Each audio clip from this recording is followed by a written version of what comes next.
నమస్తే. Welcome to citizens pulse. నేను మీ Uday Kiran.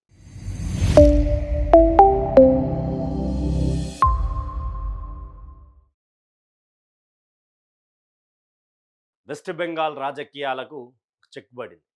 Communist కోటలను బద్దలు కొట్టినటువంటి టీఎంసీని 15 సంవత్సరాల తర్వాత బీజేపీ బద్దలు కొట్టింది. కమ్యూనిస్టు 25 సంవత్సరాల పాలన జరిగితే టీఎంసీ 15 సంవత్సరాల పాలన కొనసాగించింది.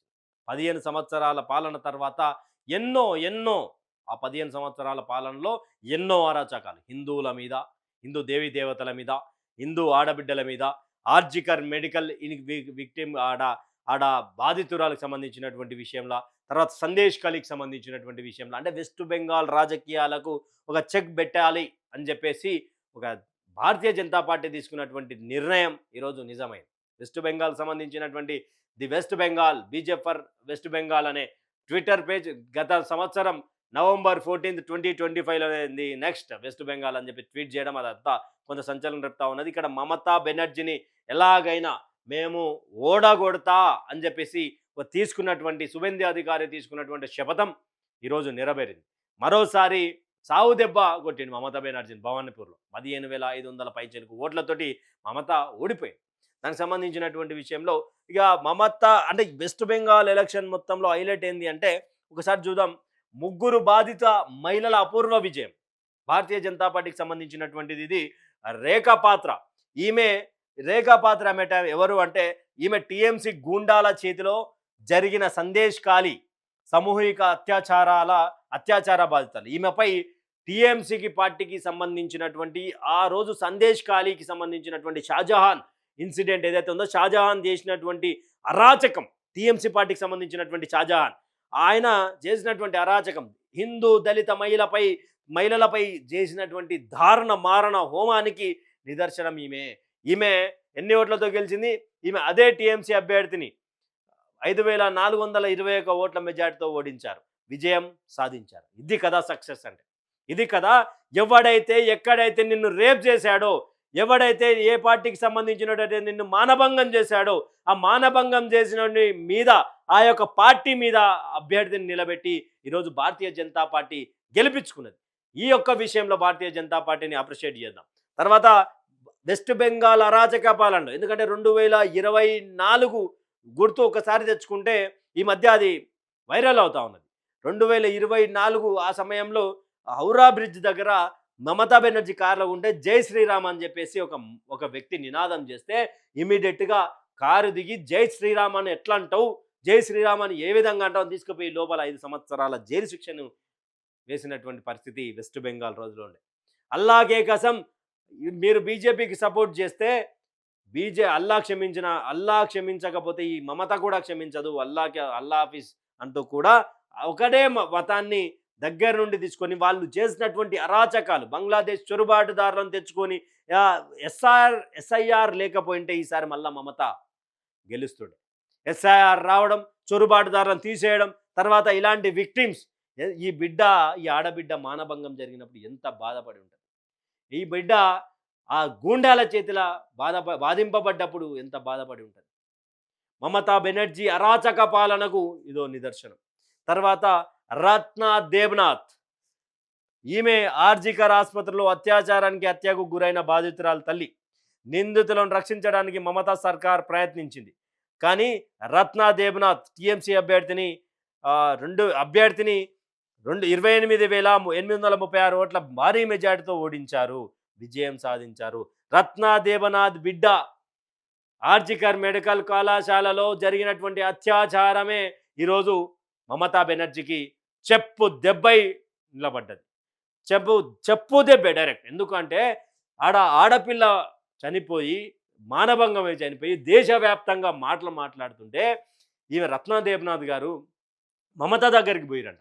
మమత దగ్గరికి పోయి, అమ్మ దయచేసి చెప్తున్నా, నా బిడ్డను అత్యాచారం చేసినటువంటి వాని మీద యాక్షన్ తీసుకోండి, ఎవరినో తీసుకొచ్చి వీడే అని చెప్పకండి, ఆడ జరిగింది వేరు, ఆడ మీ పార్టీకి సంబంధించినటువంటి వాళ్ళు ఇన్వాల్వ్ అయి ఉన్నారంట, దయచేసి కాళ్ళు మోపుతామని చెప్పేసి మమత దగ్గరికి పోతే, నేనున్నా అని చెప్పేసి నమ్మబలికిచ్చి ఆడ వేరో నిరికిచ్చి తర్వాత అయిపోయింది పో, ఏం చేసుకుంటావో చేసుకోపో అని చెప్పి రత్నా దేబ్నాథ్ని ఏడ్పించి పంపించిన తర్వాత ఈమె క్యాండిల్ ర్యాలీ పట్టుకొని ఒక ముఖ్యమంత్రి రోడ్డు మీదకి వచ్చింది.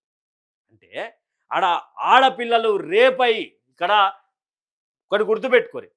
ఈడ టీఎంసీ గుండాల చేతిలో మానభంగం చేయబడ్డటువంటి బిడ్డ గెలిచింది రేఖాపాత్ర. రత్నాదేవనాథ్ ఆడబిడ్డ చనిపోయింది. కన్న బిడ్డ రేపు మానభంగానికి గురై చనిపోయినటువంటి తల్లి గెలిచింది. అయితే ఇక్కడ మానభంగం అనేది కామన్. అక్కడ వెస్ట్ బెంగాల్లో మానభంగాలు చేసుడు ఈజీ టీఎంసీ నేతలకు. ఒక ఆర్జికర్ మెడికల్ కళాశాలలో ఒక టీఎంసీ విద్యార్థి సంఘాలకు సంబంధించినటువంటి నేతలకు కావచ్చు, యువజన సంఘాలకు సంబంధించినటువంటి నేత కావచ్చు, అక్కడ ఏదన్నా అమ్మాయి నచ్చిందంటే రాత్రి వీని దగ్గరికి రాకపోతే, రాత్రి వీడు కనుక ఆమె రూముకి పోకపోతే, ఆమె రాకపోయినా బలవంతంగా ఒప్పుకోకపోయినా ఆమె మరణం శాసనం, మరణం మానభంగం కామన్.